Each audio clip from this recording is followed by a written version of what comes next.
Can hear you. Yes. So, in the cavalry, from ancient times, you have to get very superior people to join the horse units of the army. Okay. The fighting. Of course, their horse units supply and all that sort of thing at the back. They have horses and mules and all that. Their horse units in the artillery, because in those days when there were no roads in the mountains, you have to have mules to carry your artillery guns up. So they managed that, they're all on horseback.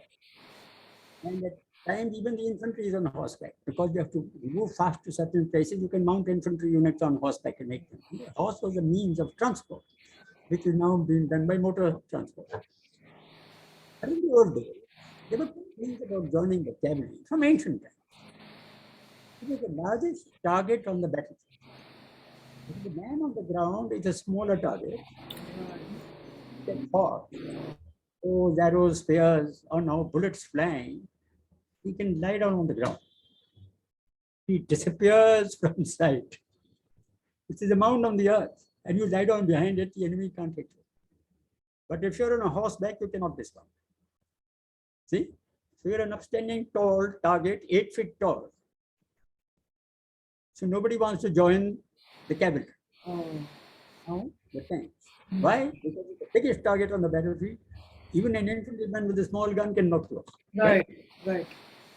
So why should anyone join this? So what in the British parlance and in Europe armies and Russian armies, you made the cavalry service very, very fascinating. How to do that? First, you give them very gaudy uniforms. All the girls would be very impressed with this chap dressed up like a Christmas tree. You see?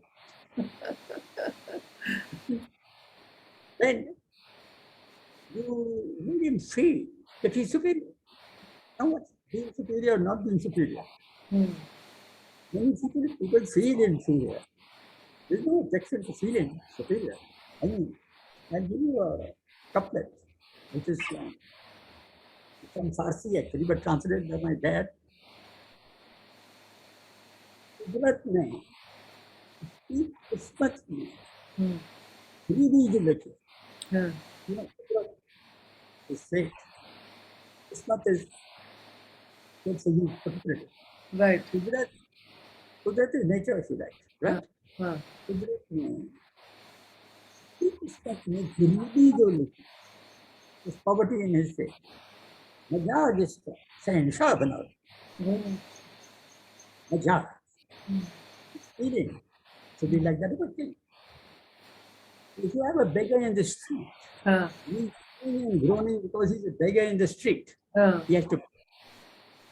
But inside, if he thinks he's a king, he's got a grin on his face, he's enjoying his life, and he's extracting your money if he can. If he doesn't, he extracts it from somebody else. So a king sitting with his throne. I explained, I think, earlier to you the sword of Damocles. The sword of Damocles hangs over his head. This is a saying from one of the kings of Sicily. Yes. Say that you think that the king is a very powerful man. He's sitting on his throne, and whatever he does, everybody bows and scrapes and does it. But there's a sword of Damocles. Damocles was also named very sharp sword with one horse's head hanging from the ceiling above the king's neck.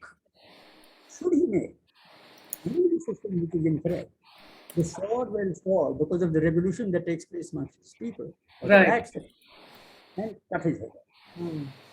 So other lives may be easy, but the king, the uneasy lies the head. That way. All right. So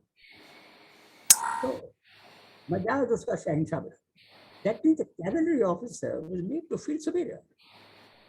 Not a gaudy uniform. He got an excellent horse. It's a hell of a bond between the horse and the rest. If you put the horse there, I'll tell you earlier about how you rein the horse.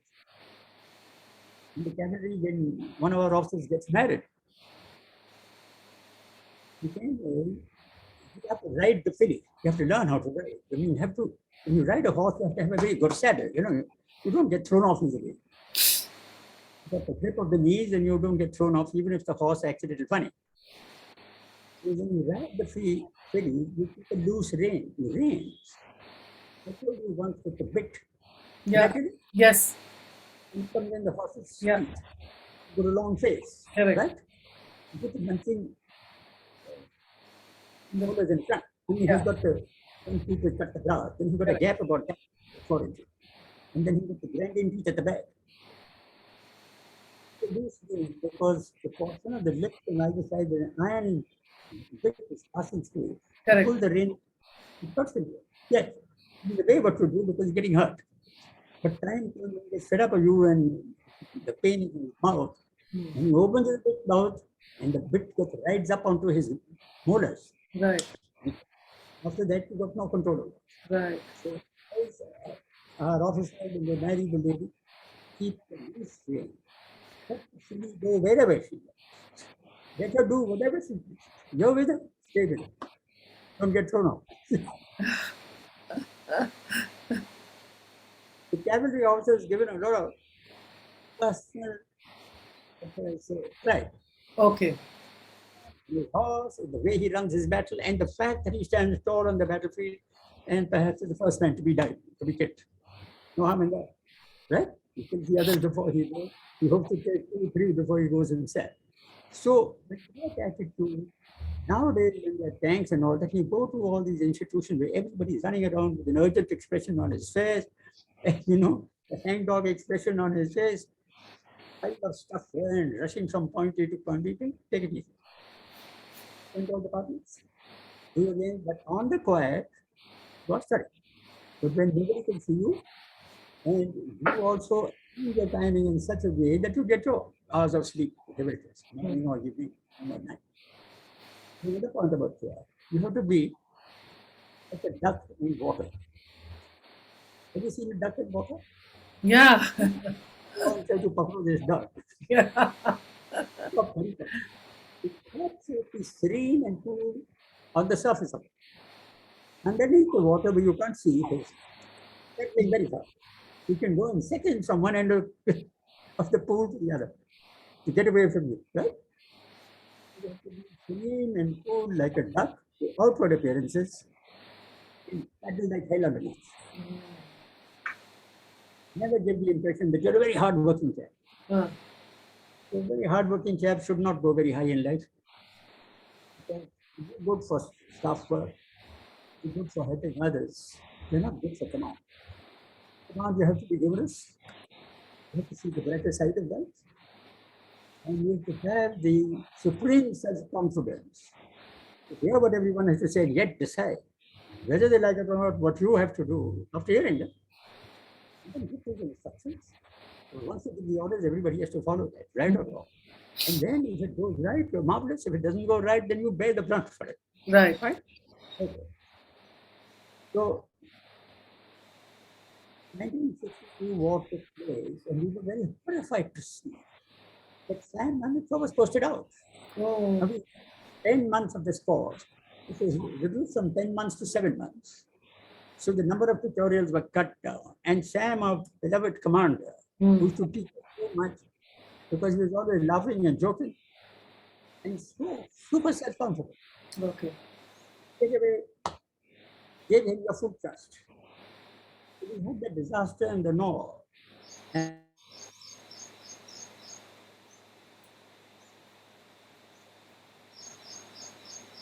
Lost was you. called away. And the army chief was attacked in October 21st, or wherever the date was. I think my connection is unstable. Yeah. Yeah. You hearing me? I can hear you now. Right. So, Indian Army ran. Now, the division that ran is called the 4 Indian Division. Got a red eagle sign. Now, what the tie I am wearing is the black cat. I can't see. Oh, yeah. I can see that now. Oh, Tail is up. Tail is up. yes. That is the black cat. It belongs to 17 Mountain Division, which I commanded in Sikkim. Okay. So I just put that on today because that's the one to wear. So, the Chinese were more surprised, perhaps, than the Indians as to how fast the Indians ran away. They ran away because the higher command of the military, which is the the cabinet, Jawaharlal Nehru and the defense minister, Krishna Menon, to say a few words, had no idea of strategy, national strategy. Very few Indian leaders have that. Now, the military can't decide things on its own because the amount of money that is allotted and what you have to do has to be decided by the cabinet. In foreign countries like Britain and America, and France and Germany, all their politicians have experienced war, again, Right. maybe World War II, etc. If not themselves, then their parents or their brothers or their sisters, whoever. So they have people of uniform inside their families. In our case, the politicians avoid the uniformed community completely and will not permit any of the relatives, even distant relatives, to go anywhere near the other because they feel the child get killed. Oh, Okay. So with that attitude, it will take a little time for you to get proper leadership. Maybe we have it today, hopefully, because of the Chinese attacks and other things. Now, when I was a major, the Chinese attack took place and everybody had a long face. Why? Because a beloved commandant was removed and sent off to command a division that has run away, the Corps in Northeast Frontier Agency, which is now Coming Frontier Division of Arunachal. After they were sacked and they wanted a new commander. Now let me tell you a little about Sam Manekshaw. He's a very good Major General, but Krishna Menon wanted officers to obey his requirement okay. of being communist and completely left of center socialist type because he's a bit of a communist himself. Now, he was defense minister, so he's very powerful. So, any officer who he felt did not like the way he was conducting his affairs, they were sacked. They were not promoted. That in the Army Officer Corps, you got a division right from 1958 onwards. You see, you got a division of certain officers who were bold enough to speak up and say, this is wrong. They were sidelined by Krishna Menon. There were certain other officers who wanted to appease the defense minister, and so they were being promoted. Now, since Sam was one of those who never took any fool seriously, that was a very foolish way to run the defense ministry, and he didn't mind saying so. So, because that, Krishna Menon started a series of inquiries against him to prevent him from getting further promotion. He was already a major general. He was the commandant of the staff college, and either he was to be retired from there or remain in that rank for the rest of his life. And then because he was so happy and a very good relationship with the ladies and with everybody else, because as he said once to all of us, he says, I like the pretty ladies and the pretty ladies like me. So what's wrong with that? We get on well together. He didn't mean anything more than that. But Krishna Menon started an inquiry that these foreign ladies come in forces and all that, and this commandant is spending his time trying to chase them around, which is not true, I thought, because I was a student there myself. So a number of directing staff who were helping Krishna Menon were giving in court of inquiry at the staff college at that time, and we're noticing this. The young majors and captains are the ones who notice everything, just like your children notice everything about you, about their mother and about their father. Don't think they don't. And as I said earlier, children are brought up by the example of their parents, not by their orders or not by the desire for the children to do certain things. The children do whatever they like. But they're watching the parents. And if the parents have not set a very high example, for instance, if a father is smoking away and he tells his child, I caught you smoking, and gives him a few whacks, that's not a good example. And the child in his mind said that this guy is smoking himself and telling me not to smoke, right? So, example. So now in all walks of life, from the military down here, the defense minister at that time, Krishna Menon, set a very poor example because he's out and out favoring the communist regime of Soviet Union and communist China. That's Mao Zedong. He's the man who coined the word Hindi Chini Bhai Bhai, because when the army put up cases that you have to defend the northern border, General Tamaya, the army chief, he sort of countered that and said the army only is wanting to create war. Even Jawaharlal Nehru told then army chief, that was General Tamaya, to say, when he said that I want to raise 40 battalions to defend the northern border, because there's not a man over there, it's high altitude, we have to learn how to do it, and we have to build roads and tracks. Jawaharlal said the two military people are only trying to create war so that you increase your side. Why are you wanting to increase the army so much? Do you want to sort of take over the country? Now that last statement was made because other than India, all over Africa, Southeast Asia, Philippines, military governments took over after colonialism. Why? Because they had the discipline, they had the organization, they had the method of controlling the state as well as themselves, which the politicians, being corrupt, did not have, right? Of course, they're learning. And they will learn over a period of time before you give them the chance. You can see that happening in Pakistan even today. Philippines, if you like, and Thailand, Burma, all the states in Africa, ex-military people. Let me tell you, Nivedita, that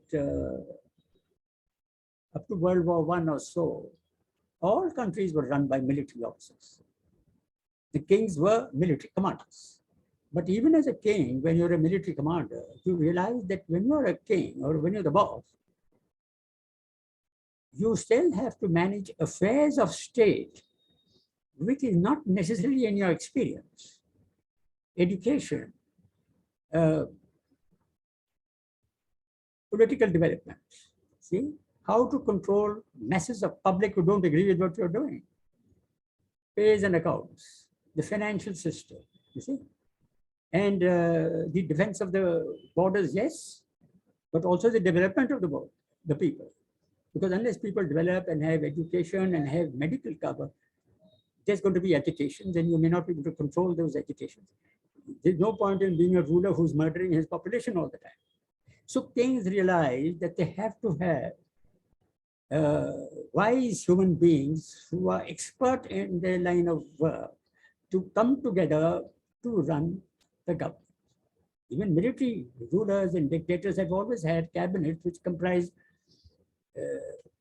people who are very good at education, or very good at development, or very good at science and technology and things like that to run that side of the development of a nation. So it was obvious that in due course of time, the military commander stepped aside and allowed the civilian commander, the civilian boss, to run the show with his cabinet, right? But this is explained in the Greeks very well when it says, what is the relationship between the king and the commander-in-chief? So what was said is that the king leads and orders by the pen. He gives an order by the pen, right? And everybody has to obey that. Before the military commander can use his sword, he has to have permission of the king. See? But the king knows that if he gives an order which is incorrect, then the sword of Damocles hanging over his head is going to take his head off. And if that doesn't take it off, then the military commander will take his head off. See? Because it is violence. Now, here's an example in Sri Lanka for this. Whatever is happening there today with the Rajapaksa brothers commanding, the president had been the man who became the prime minister now, and now recently been resigned and his house has been burnt last night, right? Why? Because he got a relationship, according to his good thinking, with the Chinese, took heavy loans, he can't pay it back. With the result, he hadn't got enough foreign exchange to buy food and fuel and all that sort of thing to his people, their rights in the street. See, so the question is that whether you're military or not military, the point is you have to, as a commander or as a governor or as a prime minister or as a president, you have to run the country satisfactorily for the people not to revolt. See, so now, in the case of Krishna Menon and Jawaharlal Nehru, by denigrating the military, And by suspecting that the military in India were trying to take over the government, which has been their right since independence, because of the example everybody else, was an incorrect system. Because I do believe, right since I was cadet in the Indian Military Academy, with the military commanders that we had and the way we are organized, is total subservience to the Constitution of India.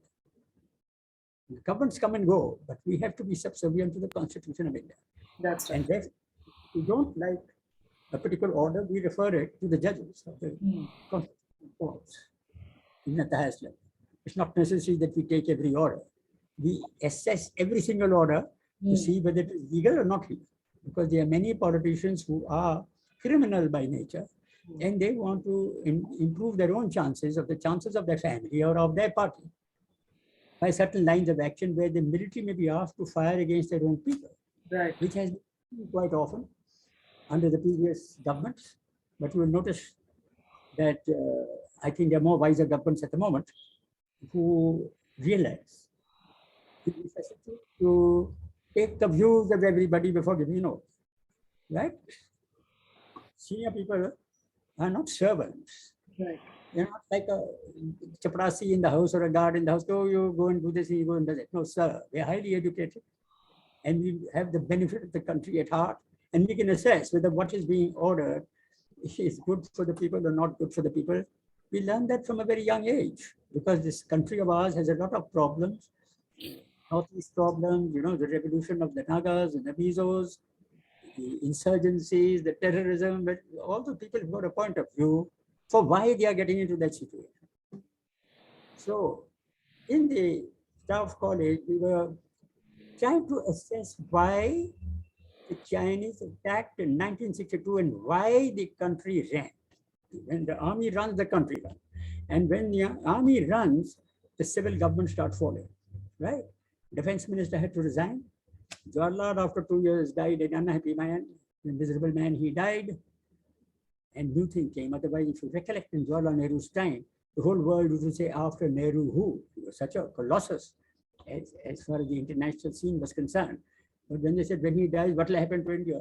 But we've had a series of excellent leaders subsequently. So it's not as if countries don't manage to produce a leader, they will. See? But you can't force a military to become incapable of functioning, because you've divided the officer corps into two parts, pro-communist and against communists. You don't allow people to have their say. We are a democratic country. We are not a communist country where we have to say yes sir, 3 bags full. So people must realize it is one sided. So as majors and captains, we were very angry with our top leadership. And I must inform you that if a revolution takes place, a military revolution, it takes place from young people. It doesn't take place from old generals who are ready to retire with the pension. See? Okay. So you have to keep wisdom in your head. Now I'm telling you about the cavalry, and so my attitude there. But when I was a major and a student officer, and the 62 war happened, and I saw a lot of glum faces, I told Shruti, we're going to have a big party. We want to celebrate. Is it all right? We called about 20 couples to our rude house in Woodbine, give them fantastic dinner, and the normal whiskeys that we had, Indian whiskeys in those days. And I had saved a bottle of scotch.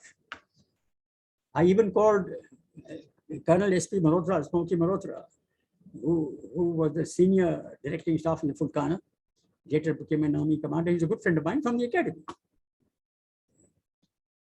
Called him and his wife also. And 3 or 4 DS friends, including an unmarked. And after dinner was served, I said, ladies and gentlemen, we're going to drink a toast. I've got this bottle of scotch. It's only one, which I've saved for the occasion. So I can hardly give one finger of about 2 pegs to each person. Pass that around. Now I'll call the toast. When everybody has charged their glasses, I said, here's to Mao Zedong and Zhou Enlai. Wow. For what they've done to India, because it is a slap on our face politically, which has woken us up. So Nehru felt Hindi chini bhai bhai. There's no such thing. Krishna thought Chinese are the best food in the world. Right. There's no such. Right. You have a border, you have a neighbor. It's your neighbor's neighbor which is your friend. Your neighbor is seldom your friend because he's looking over your fence and he wants what you've got. And if you're a greedy person, you're looking over his fence Right. and you.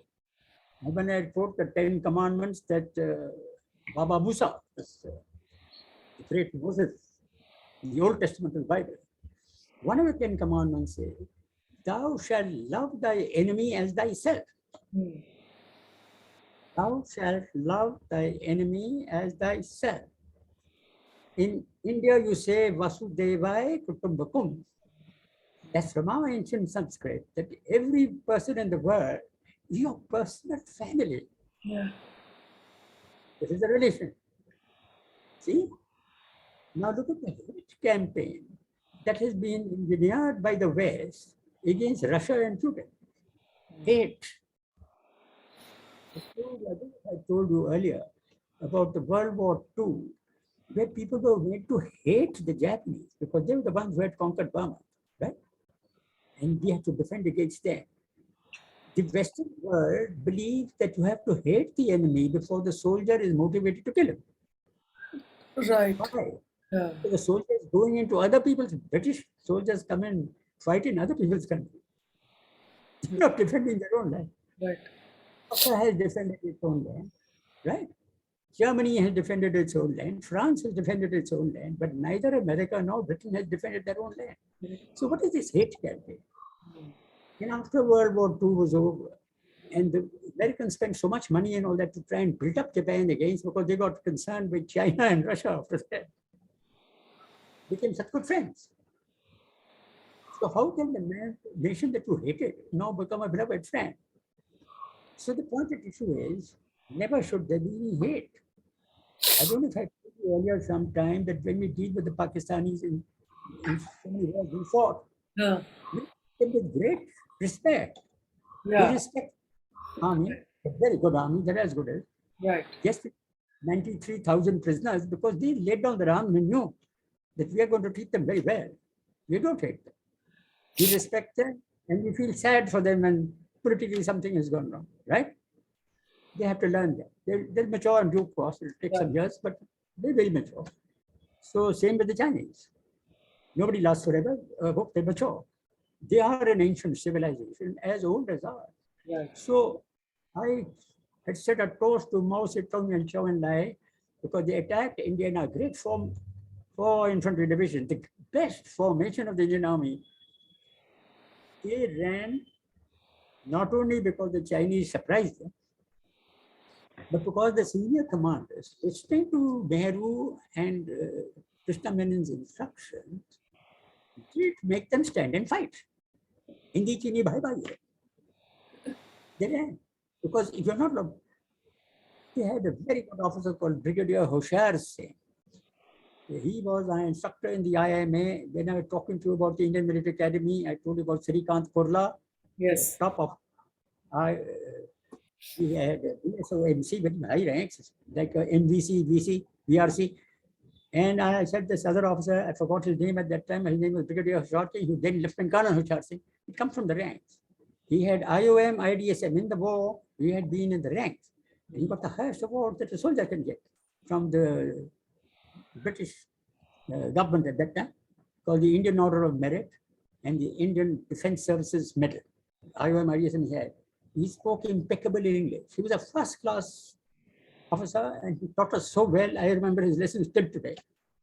He was commanding the Sela Brigade, which is very mountainous region, very strong.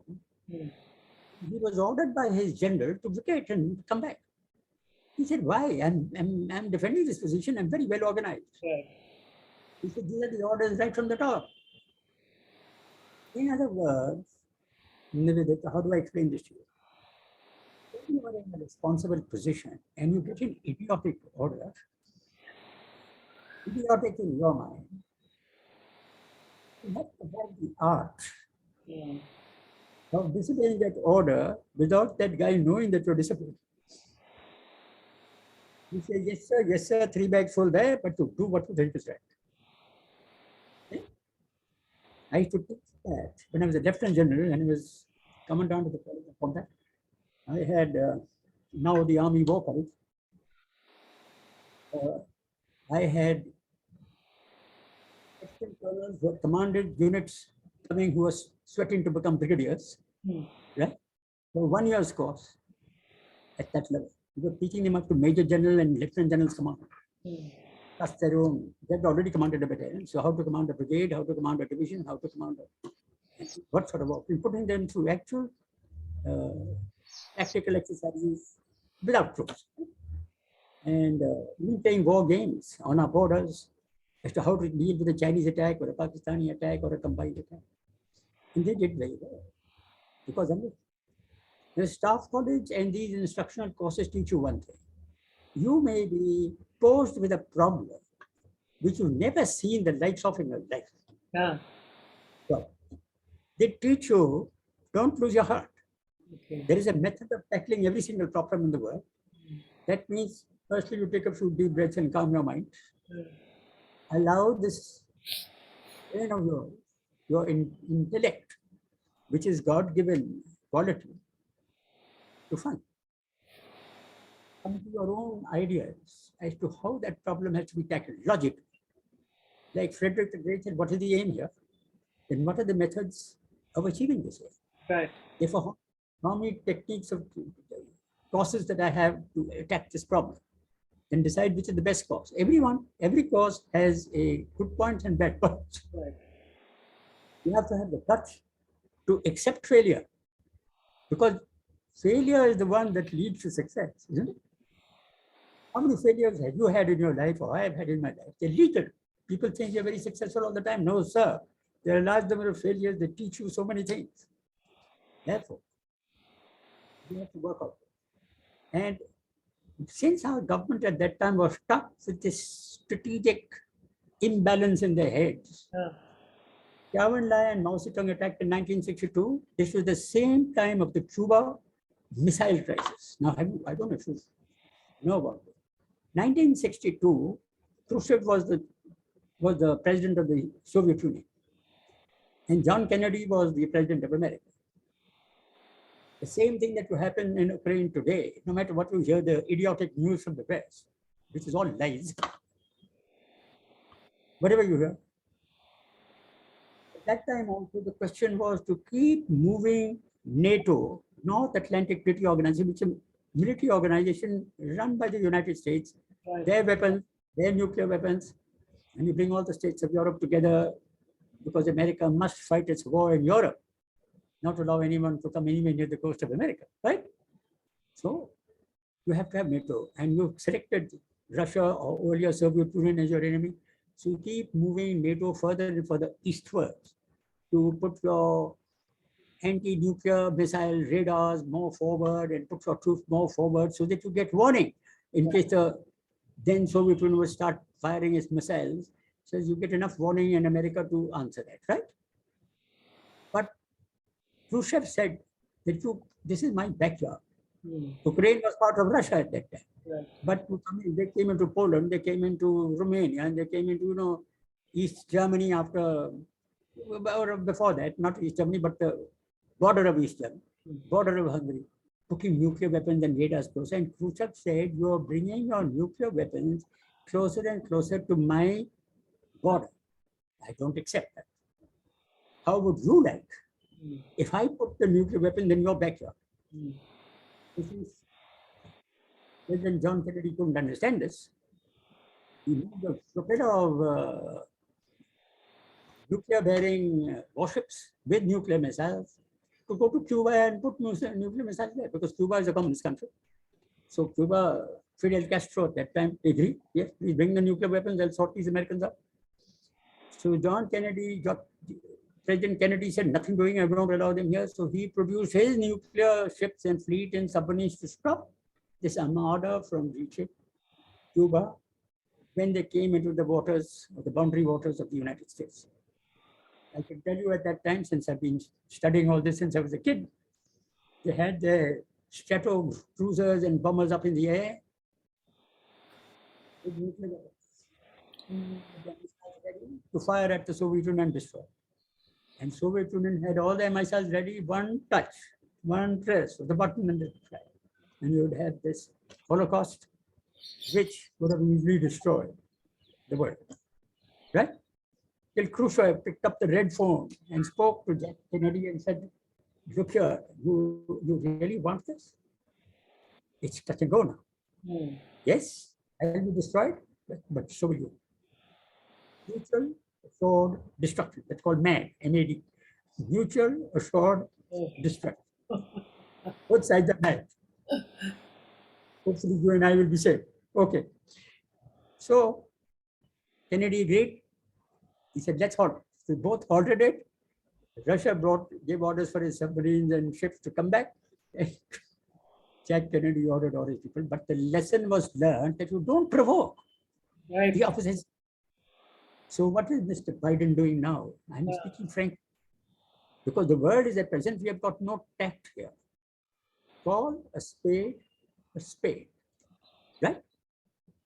What the hell is the business of provoking? And all the Western propaganda says unprovoked war by Russia into Ukraine. Come on. It is nothing but provocation for the last 20 years. Putin has bided his time for 20 years, telling them, look, this is not the deal. Soviet Union is gone. We are a democracy now. We are bad in our economy. We get together, you help me in my finances and let me join the NATO finances. No, he has to be kept as an enemy because the military industrial complex of America, Right. $1 million have to be spent for cutting edge technology. It requires a very large budget, and that large budget is not going to come that way if there's no enemy. So now you understand where the world is going.